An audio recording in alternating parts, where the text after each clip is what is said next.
Ternyata benar kata Mbah Dimah tentang kemunculan setan cebol di atas cungkup makam desa malam itu, yang mana itu sudah menjadi pertanda akan ada lelayu di desa Duku Atas ini.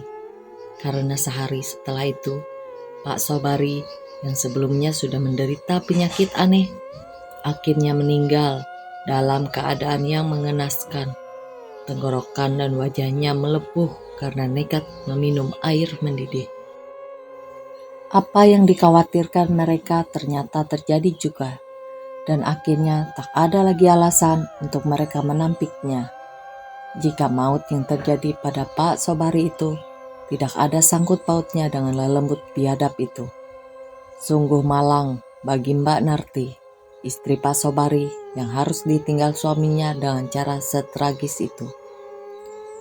Mungkin ini menjadi kesedihan yang sangat mendalam bagi Mbak Narti. Walau tak disangka akan berubah sebaliknya bagi warga desa. Karena sejak meninggalnya Pak Sobari, entah kenapa keadaan mulai berubah. Dengan ajaib, teror Marni Wongso itu menghilang begitu saja. Terhitung sudah 8 hari ini sejak Pak Sobari meninggal. Malam-malam di desa berlalu tanpa adanya lagi pegik tawa dan ketukan-ketukan dari Marni Wongso di hampir setiap rumah penduduk desa Duku Atas ini. Apakah ini semua sudah berakhir?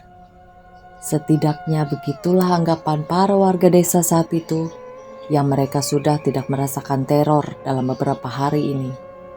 Suasana desa perlahan mulai membaik. Begitu juga dengan para warga yang mulai lupa akan ketakutannya. Sudah kurang lebih sepekan ini, penduduk desa merasa lebih tenang. Mereka bisa kembali tidur dengan nyenyak tanpa harus takut lagi. Bahkan kini tidak sedikit pula dari mereka yang mulai menganggap masa mencekam ini sudah berakhir. Justru inilah awal menuju masa kegelapan itu, ucap Mbah Mundur, salah satu di antara para sesepuh di desa ini, dalam satu pertemuan dengan warga dan 7 orang terpilih itu. Semua itu tidak datang tanpa alasan, karena jika berkaca dari sejarah desa ini, menurut cerita para sesepuh, ternyata di masa-masa seperti inilah dahulu orang-orang di desa ini mulai mendapat berbagai kesialan. Pokoknya jangan menyerah sebelum Marni Wongso musnah atau pergi dari desa ini, kata Mbah Dimah kini. Lantas, menurut panjenengan semua, keadaan seperti apa lagi yang akan terjadi di desa ini dalam waktu ke depan? Tanya Ustadz Sukar kini kepada para sesepuh. Mendengar pertanyaan itu, para sesepuh desa tampak terdiam sejenak dan saling pandang. Mereka sepertinya enggan untuk menjelaskan apa yang akan terjadi setelah ini, sesuai dengan apa yang mereka alami dulu. Namun pada hakikatnya, dalam masa-masa seperti ini, tidak boleh ada satupun informasi yang ditutup-tutupi. Sampai akhirnya, Mbah Mundur pun mengambil alih dan menjawab pertanyaan itu. Kita semua tidak akan bisa tahu apa isi otak Marni Wongso dan apa yang akan dia lakukan setelah ini. Tapi yang jelas, menurut pengalaman saya, besok yang akan kalian hadapi itu sudah bukanlah Marni Wongso yang dulu. Intinya, setiap korban yang jatuh akan membuat dia semakin kuat, kata Mbah Mundur yang ditujukan khusus untuk 7 orang terpilih itu. Waduh, kalau memang seperti itu, apakah ritual yang telah kami lakukan selama ini akan cukup untuk menghalaunya? Tanya Nyoto kini dalam pertemuan itu, yang langsung dijawab oleh Mbah Dimah. Bisa saja cukup, bisa saja jebol. Memang tidak bisa dipungkiri. Sebenarnya kita ini masih ragu dan hanya bisa menghadapi dengan cara yang seadanya ini. Yang mana sebatas berkaca saja dengan kejadian yang dulu pernah kami alami. Ketika Marni Wongso mengamuk puluhan tahun yang lalu, sudahlah. Lakukan saja apa yang kalian lakukan kemarin-kemarin itu. Perkara hasil, kita pasrahkan saja kepada Tuhan. Kata Mbah Dimah mewakili para sesepuh yang sepertinya sudah lelah dan jengah dengan keadaan ini.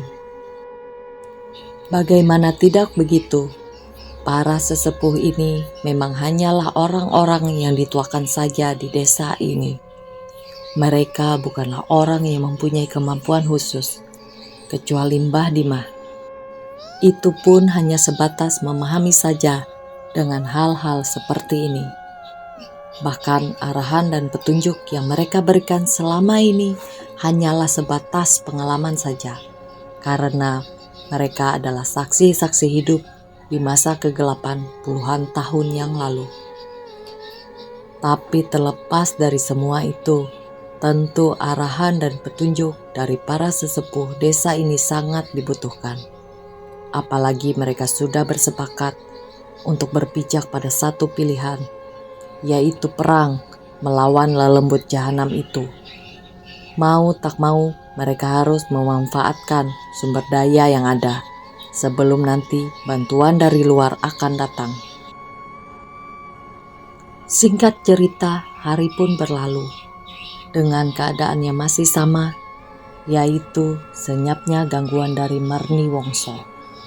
Keadaan itu tentu membuat sebagian warga mulai mengoceh dan memati keraguan mereka dengan apa yang telah para sesepuh sampaikan. Nyatanya desa ini belum masuk di masa kegelapan seperti yang mereka katakan kemarin. Tapi tidak untuk 7 orang terpilih itu, yang memilih untuk berhati-hati dan tunduk dengan arahan dari para sesepuh. Itu semua dibuktikan dengan mereka yang sampai saat ini masih melakukan ritual hariannya, menebar garam di 4 batas desa, walau teror itu sudah tak terdengar lagi. Sudah, lakukan saja. Lihatlah nanti, orang-orang yang tidak percaya pasti akan berbalik segan dengan kita. Kata Nyoto kala itu ketika mereka hendak berangkat untuk melakukan ritual seperti biasanya. Berjalanlah mereka bertuju itu ke arah selatan desa, menuju titik batas pertama. Seakan tak tampak lagi raut takut ataupun ragu di wajah mereka. Entahlah, mungkin karena sudah terbiasa. Dengan membawa senter, obor, dan lentera, mereka terus berjalan ke selatan. Hingga akhirnya mereka pun tiba di titik batas pertama desa itu. Tepatnya di dekat sebuah kebun kopi, jalan masuk pertama desa ini. Sesampainya di sana, mereka pun segera mengambil posisinya masing-masing. Nyoto dengan bejana keramatnya berada di paling depan bersama Ustadz Sukar. Sementara yang lain berada di belakang untuk mengawasi keadaan sekitar. Dan ritual di titik pertama ini pun dimulai. Seperti biasa, semua ini akan diawali oleh Ustadz Sukar yang melafalkan doa dengan lantang terlebih dahulu, dan selanjutnya disusul oleh Nyoto yang segera bersiap mengambil garam dari bejananya. Srek, srek, srek, srek, srek, srek, srek. Suara yang ditimbulkan dari tebaran garam yang dilempar oleh Nyoto menyentuh dedaunan, beriringan dengan ayat-ayat yang keluar dari mulut Ustadz Sukar. Dan ritual di titik batas pertama ini pun selesai setelah 7 kali tebaran. Setelah itu mereka pun mulai kembali berbalik untuk berjalan lagi menuju ke titik batas selanjutnya. Sebenarnya mereka tidak begitu tahu apa tujuan atau khasiat pasti dari disebarnya garam kasar ini. Karena sampai saat ini mereka bertujuh itu hanya mengikuti saja perintah para sesepuh tanpa terlalu memahami apa yang mereka lakukan. Kalau menurut para sesepuh, inilah salah satu cara yang dulu Mbah Karso lakukan ketika ingin melepaskan desa ini dari cengkraman pemujaan terhadap Marni Wongso. Karena menurut mereka, garam kasar yang disimpan dalam bejana inilah yang diyakini menjadi kelemahan lelembut itu. Sampai kapan ya kita melakukan ini? Ucap Li Kantong iseng ketika mereka semua mulai masuk kembali area perkampungan penduduk. Wah ya tidak paham ya Kang. Sudahlah, lakukan saja. Manut saja dengan omongan para sesepuh. Sanggah Pak Gugat atas pertanyaan Li Kantong. Dan tiba-tiba, Siapa itu? Kok sepertinya ada orang berdiri di tengah jalan? kata Bejo memotong sambil menunjuk ke depan, ke arah orang yang tampak berdiri di kejauhan. Sesaat langkah mereka terhenti dan mencoba mencermati benar-benar apa yang dilihat oleh Bejo. Mas Panggi yang membawa senter langsung mengarahkan cahaya senternya, dan sepertinya benar. Dari kejauhan memang terlihat orang yang sedang berdiri, meski hanya terlihat seluitnya saja, karena jangkauan senternya yang terbatas. Siapa itu malam-malam begini? Kata Pak Gugat seraya memeriksa jam di tangannya, yang sudah menunjukkan pukul 12.30 malam. Tak biasanya ada penduduk desa, selain mereka yang mau keluyuran tengah malam begini. Kecuali Wak Jumari, salah satu warga di sini mengidap gangguan jiwa, yang memang dikenal sering berkeliaran saat malam hari. Paling Wak Jumari habis buang air besar di parit, kata Nyoto sambil mengajak yang lain untuk kembali berjalan. Mereka pun kembali berjalan ke depan, dengan pandangan yang tentunya masih mengamati orang yang mereka kira adalah Wak Jumari itu. Oh alah, Jumari. Namanya juga orang yang agak kurang kok ya. Ucap Bejo seraya ikut berjalan lagi. Tanpa pikiran dan firasat yang macam-macam, ketujuh orang itu pun terus melangkah maju. Dengan Mas Panggih yang sesekali masih mengarahkan cahaya senternya ke arah Wak Jumari yang tentu semakin dekat dengan mereka. Namun setelah sekian langkah, dalam kurang lebih di jarak 10 meter, serentak mereka pun kembali berhenti, karena saat itu juga masing-masing mata mereka segera menyadari bahwa orang yang berdiri itu sepertinya bukanlah Wak Jumari. Postur tubuhnya tak asing dan seperti mereka cukup kenali. Kang Ucap Nyoto di paling depan dengan gagap membisik. Mereka semua mendadak terpaku tak bisa bergerak, seiring dengan orang itu yang kini mulai melangkah mendekati mereka. Langkahnya sedikit pincang, membuat mereka semakin mengenali siapa orang itu, hingga setelah benar-benar dekat barulah terlihat. Dia, sosok itu adalah Pak Sobari, salah satu dari 8 orang terpilih yang sudah meninggal beberapa pekan yang lalu. Anjing. Umpat Mas Panggi berbisik dan segera menundukkan kepalanya setelah tahu siapa yang baru saja dilihatnya. Dari leher hingga kaki, mereka semua mendadak seperti terkunci. Seiring sosok mirip mendiang kawannya itu yang semakin mendekati saja. Dengan pikiran kacau, antara percaya dan tidak percaya, semua kepala tertunduk mengalihkan pandangannya.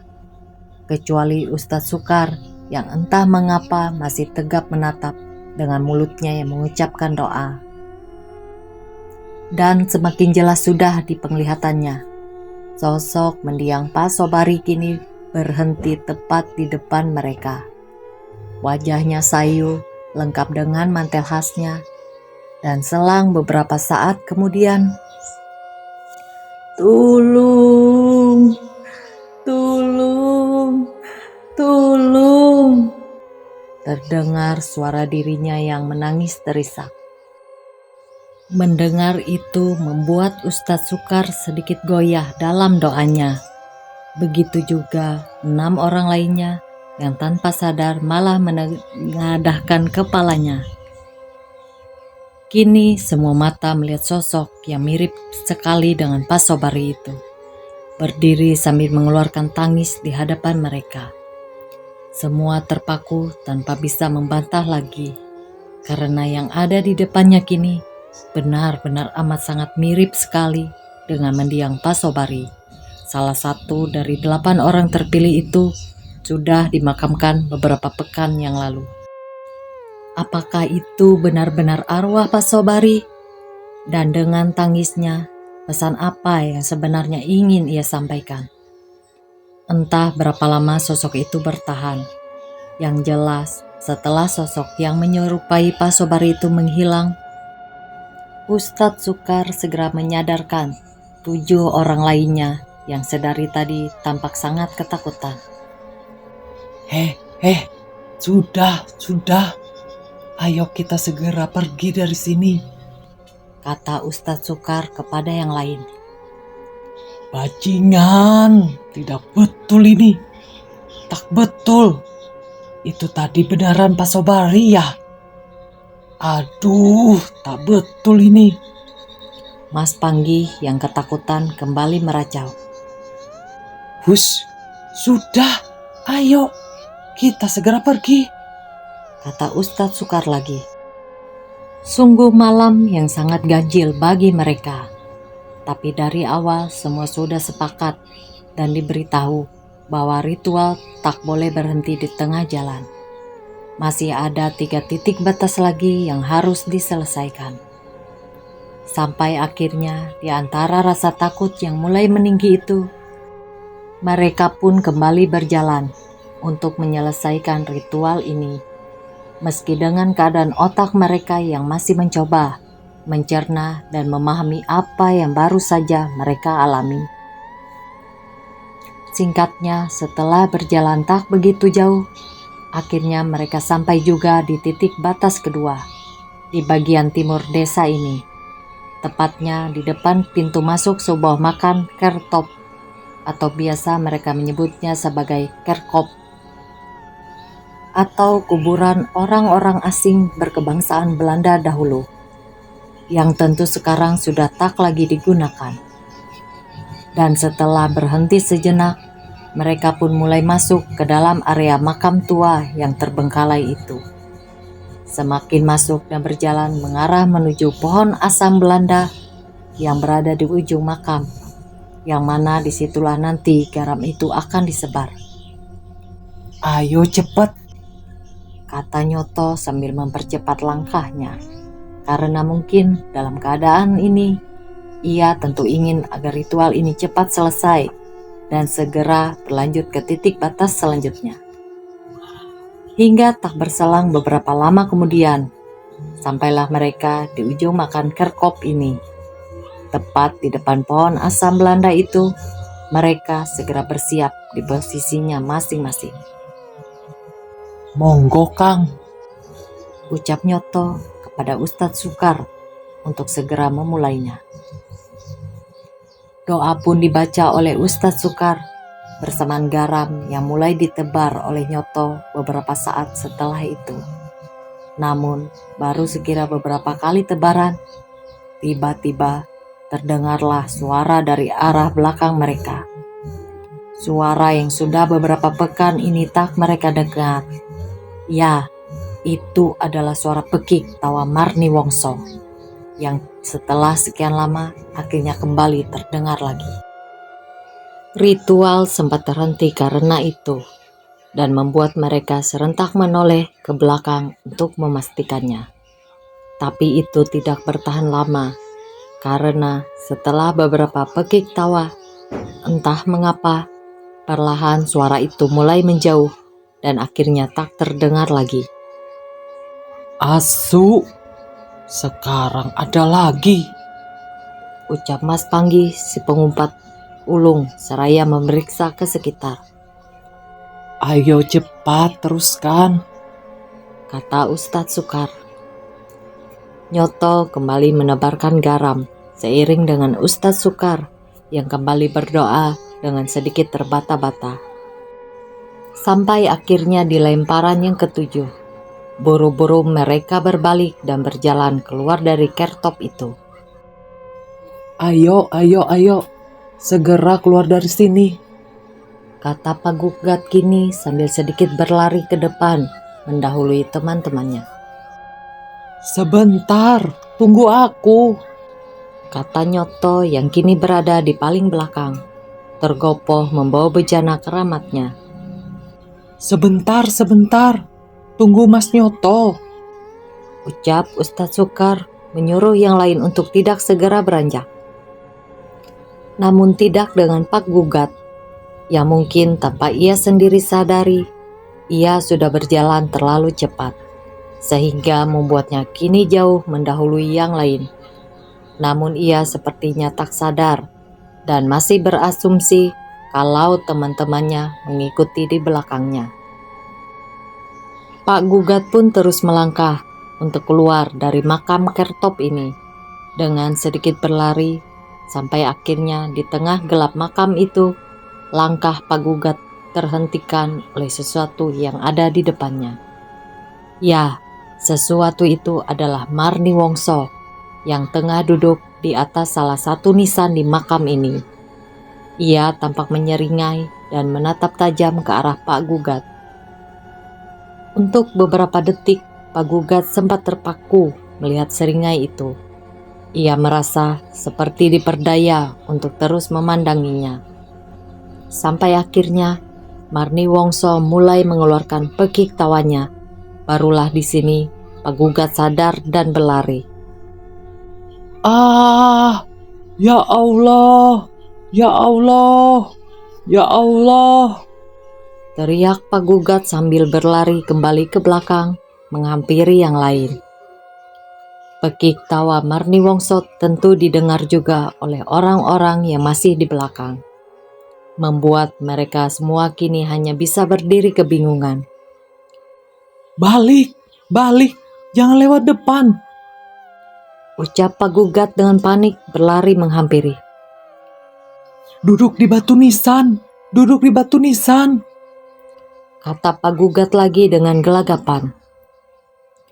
Di antara pekik tawa yang masih terdengar, Nyoto, Ustadz Sukar, Lik Sukri, Lik Kantong, Mas Panggi, Pak Gugat, dan Bejo tertahan di dalam makam orang-orang Belanda itu. Mereka semua tampak panik dan tidak tahu apa yang harus dilakukan. Lewat belakang saja, Kata Bejo memberikan saran. Tidak bisa, Jo.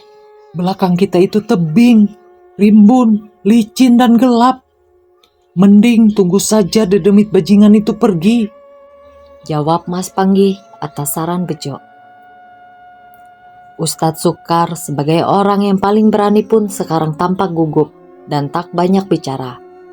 Mereka kini hanya bisa berdoa di antara tawa seram yang masih terdengar menggema di atas langit makam kertop malam itu. Pekik tawa Marni Wongso itu bertahan cukup lama, sampai akhirnya suara itu terhenti setelah teriakan dari Mas Panggi yang sepertinya mulai jengah dengan keadaan ini. Dedemit babi, diam jing, sini maju, bertumbuk dengan saya, teriak Mas Panggi dengan penuh emosi. Yang ajaibnya membuat Marni Wongso terdiam. Loh, ucap Mas Panggi yang kini malah merasa aneh. Suasana pun perlahan mulai tenang Dan setelah sejenak menenangkan diri, Ustadz Sukar pun mulai mengajak mereka semua untuk keluar dari tempat ini. Ayo kita keluar, ucap Ustadz Sukar sambil berjalan dan diikuti oleh yang lain. Singkat cerita, malam itu pun mereka buru-buru menyelesaikan ritual ini, menuju titik ketiga dan keempat. Dan bersyukurnya, di kedua titik terakhir itu, semua berjalan lancar tanpa gangguan. Hingga setelah semuanya selesai, mereka pun kembali ke rumahnya masing-masing untuk beristirahat sambil membawa kenyataan bahwa Marni Wongso yang sudah beberapa pekan ini tak terdengar kini muncul kembali. Dan benar saja, semua itu dikuatkan oleh kehebohan di keesokan harinya. Dari cerita para penduduk desa yang bersaksi bahwasannya banyak dari mereka yang mendengar pekik tawa itu lagi tadi malam. Suasana desa Dukuh Atas yang sempat tenang pun hari ini kembali geger. Teror Marni Wongso yang sempat berhenti beberapa pekan pun kembali lagi. Mungkin memang benar menurut para sesepuh kalau semua ini belum berakhir. Pagi itu di rumah Ustadz Sukar, terlihat ia yang tengah melamun teras depan rumahnya. Dengan kantung mata yang terlihat berat, ia seperti memikirkan sesuatu. Bukan Marni Wongso, tetapi tentang almarhum Pak Sobari yang ia lihat semalam. Tolong, tolong, tolong. Kata-kata itulah yang sampai pagi ini masih membekas di pikirannya. pesan apa sih yang mau mendiang sampaikan? Batin Ustadz Sukar yang segera lamunannya terbias oleh sang istri yang keluar membawakan secangkir teh untuknya. Sedang memikirkan apa, Thomas? Kata sang istri seraya menyodorkan minuman yang dibawanya di pagi itu. Ya seperti biasanya toh Bu. Mau sampai kapan desa ini terus begini? Sebagai orang yang dicap Ustadz, saya merasa gagal Bu. Jawab Ustadz Sukar di teras rumah pagi itu. Nalarku semakin miring Bune. Semalam di depan mata, saya dan kawan-kawan melihat almarhum Kang Sobari Bu. Menangis minta tolong. Apa benar ya kalau orang yang sudah meninggal itu arwahnya bisa gentayangan? Saya tidak tahu pasti, kata Ustadz Sukar lagi bercerita. Pada intinya, Ustadz Sukar sudah tampak putus asa dengan semua ini. Ia merasa ilmu agamanya tak bisa berguna untuk melawan Marni Wongso. Alasan dia masih bertahan sampai saat ini hanyalah rasa gengsinya yang sudah telanjur dipandang sebagai ustadz di desa ini. Tidak ada yang siap Bu. 8 orang itu termasuk saya sendiri juga sebenarnya tidak siap. Petunjuk yang diberikan oleh para sesepuh juga hanya seperti itu, serampangan dan tidak jelas, ucap Ustadz Sukar berkeluh kesah. Sang istri cukup mengerti dengan kelelahan Ustadz Sukar. Lagi pula manusia mana yang tidak jengah bila harus dalam posisi ini. Sampai akhirnya seseorang pun datang menghentikan obrolan di pagi itu. Ia adalah Wak Jumari, orang dengan gangguan jiwa yang semalam sempat mereka bahas, yang kini datang membawa sebuah kengerian. Kulit wajahnya sedikit terkelupas dan satu tangannya terluka mengeluarkan cukup banyak darah. Astagfirullah, kenapa kamu Wakju? Kata Ustadz Sukar yang langsung terperanjat menghampiri. Digigit Narti, tolong Ustadz, tolong, kata Wak Jumari seakan mendadak waras. Narti siapa? Mbak Narti istri Kang Bari? Tanya Ustadz Sukar seraya membawa Wak Jumari masuk ke dalam rumahnya. Sang istri bergegas mengambil air hangat membasuh luka Wak Jumari sambil menanyakan bagaimana ini bisa terjadi. Tapi namanya Wak Jumari, semua jawabannya agak susah dimengerti. Dicocot Narti. Begitu terus kata yang terulang-ulang di ucapan Wak Jumari. Sampai akhirnya sang istri pun menyuruh Ustadz Sukar pergi ke rumah Pak Sobari untuk memastikan apa yang sebenarnya terjadi. Sejenak Ustadz Sukar pun teringat kejadian semalam tentang pertemuannya dengan arwah mendiang Pak Sobari. Jangan-jangan ini. Batin Ustadz Sukar seraya beranjak pergi menuju rumah mendiang temannya itu. Dan sampailah ia di sana yang sudah tampak sedikit ramai oleh para tetangga yang berkumpul di depan rumah Pak Sobari itu. "Yuk Narti kesurupan," ucap salah satu warga yang melihat kedatangan Ustadz Sukar. Sekarang dia di mana? Tanya Ustadz Sukar. Sudah masuk Pak Ustadz, tapi kami tidak bisa masuk karena pintunya dikunci dari dalam, kata orang itu kepada Ustadz Sukar. Tak selang berapa lama, terlihat Nyoto yang juga datang. Untuk orang yang rumahnya paling dekat dengan Pak Sobari, ternyata Nyoto sedikit terlambat mengetahui kabar ini. Ia pun langsung menghampiri Ustadz Sukar yang tampak berdiri di depan rumah Pak Sobari itu. "Ada apa Kang? Saya baru saja selesai mandi. Katanya Mbak Narti menyerang Wak Jumari," tanya Nyoto dengan tergesa.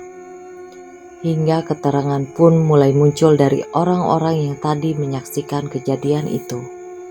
Mereka berujar kalau Mbak Narti yang waktu itu melamun di teras secara tiba-tiba menyerang Wak Jumari yang saat itu tengah lewat di depan rumahnya. "Terus bagaimana ini Kang?" tanya Nyoto kepada Ustadz Sukar.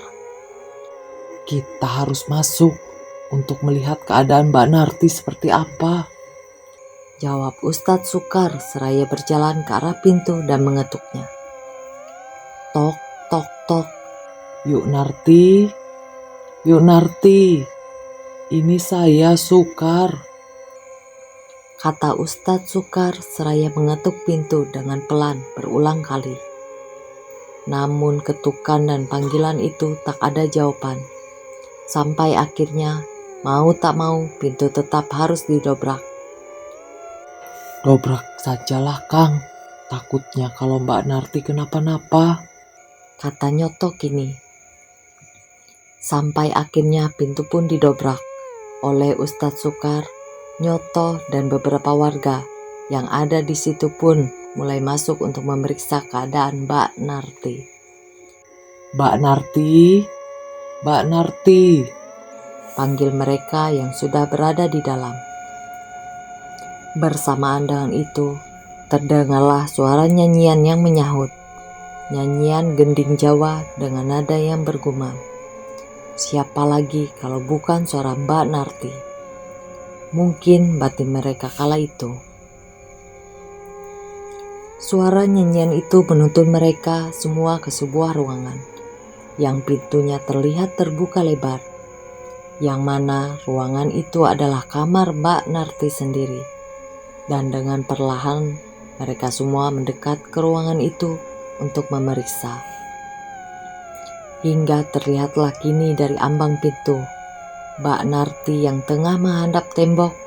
Rambutnya terurai seram dan tercium pula aroma yang tak sedap.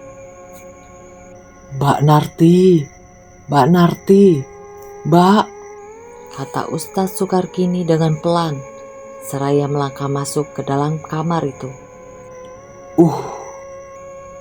Aroma tak sedap itu semakin kuat, membuat Ustadz Sukar kini menutup hidungnya. Mbak Narti, panggilnya lagi. Namun Mbak Narti tak bergeming, masih saja bernyanyi menghadap tembok. sambil seperti menulis-nulis sesuatu di dinding kamarnya itu. Wah, ada yang tidak beres ini. Batin Ustadz Sukar sambil terus berjalan mendekat. Hingga akhirnya Mbak Narti pun menoleh, menatap tajam ke arah Ustadz Sukar dengan mulutnya yang belepotan darah. Ucap Ustadz Sukar terkejut melihat rupa Mbak Narti sudah tak seperti yang ia kenali.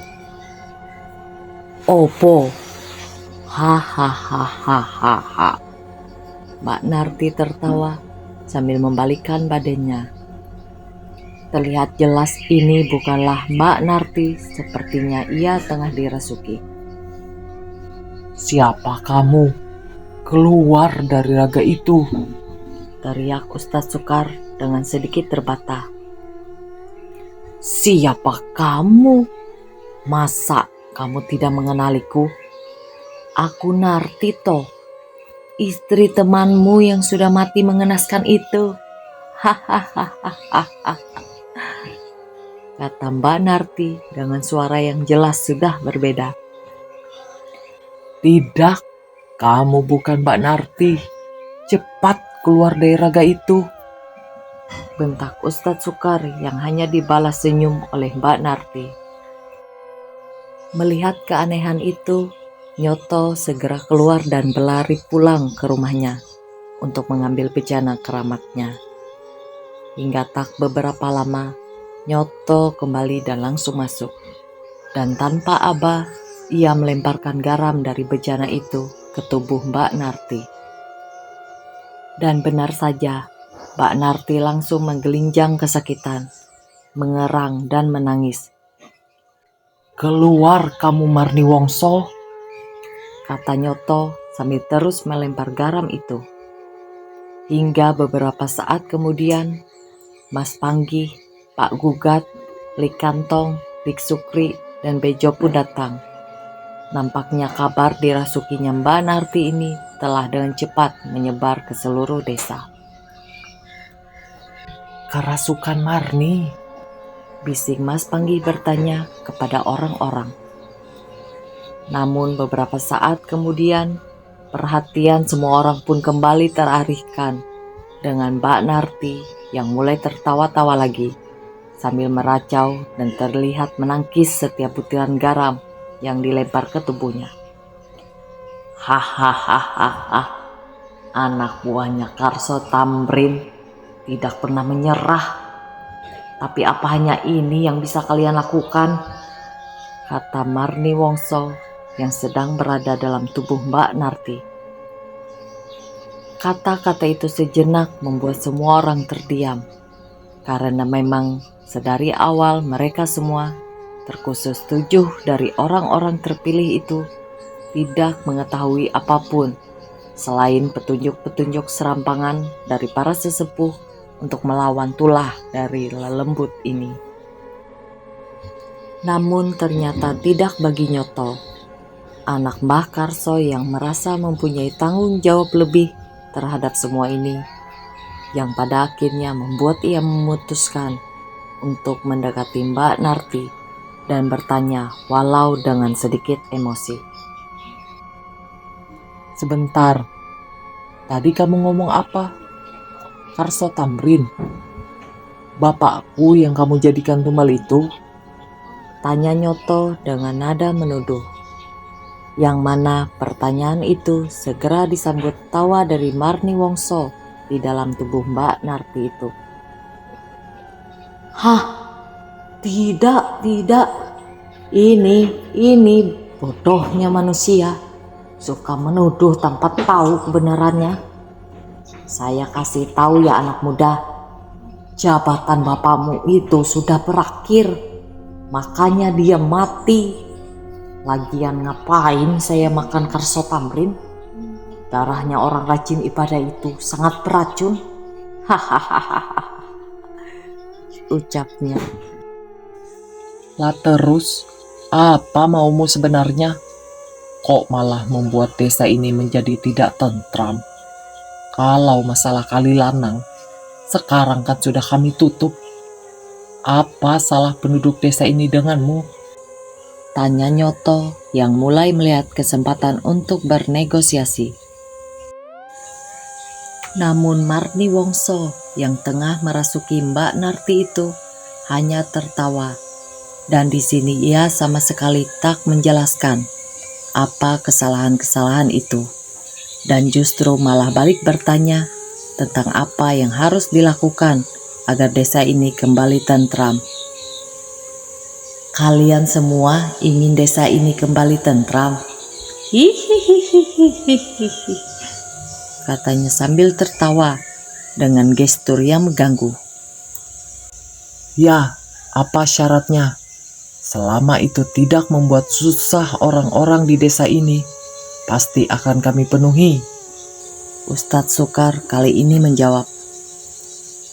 Saya lihat di desa ini sedang banyak orang hamil ya. Nah, saya minta satu saja. Hihihihihi, kata Marni Wongso melalui tubuh Mbak Narti. Di pagi itu, semua orang terlihat diam. Setelah mendengar itu, beberapa saat mereka mencoba untuk mencerna apa yang dikatakan Marni Wongso lewat ragam Mbak Narti itu. Sampai akhirnya orang-orang yang mendengar mulai sadar bahwa syarat yang diminta tidaklah main-main. Entah meminta nyawa seorang wanita hamil atau bayi yang tengah dikandungnya. Yang jelas, lelembut biadab itu menginginkan satu nyawa sebagai syarat untuk menarik tulahnya dari desa ini. Wah ya, mending kita perang saja daripada seperti itu. Lagian kamu itu siapa? Punya jasa apa di desa ini? Kami semua sudah jengah dengan tingkahmu yang tidak jelas itu. Anjing, istriku lagi hamil, Jing. Jika kamu berani macam-macam, saya robohkan pohon teram besi di kali lanang itu, kata Mas Panggih si sumbu pendek itu. Kini mengambil alih dan meluapkan amarahnya. Lagi-lagi Marni Wongso yang berada dalam tubuh Mbak Narti itu tak bergeming dan membalas cacian dari Mas Panggih itu dengan pekik tawanya. Hingga akhirnya beberapa saat kemudian Mbak Narti pun limbung dan jatuh terhuyung, menandakan bahwa Marni Wongso sudah tidak menguasai tubuhnya lagi. Dan Marni Wongso bagian 6 selesai di sini. Terima kasih sudah mengikuti sampai part ini. Sampai jumpa di bagian selanjutnya. Assalamualaikum warahmatullahi wabarakatuh. Bye-bye.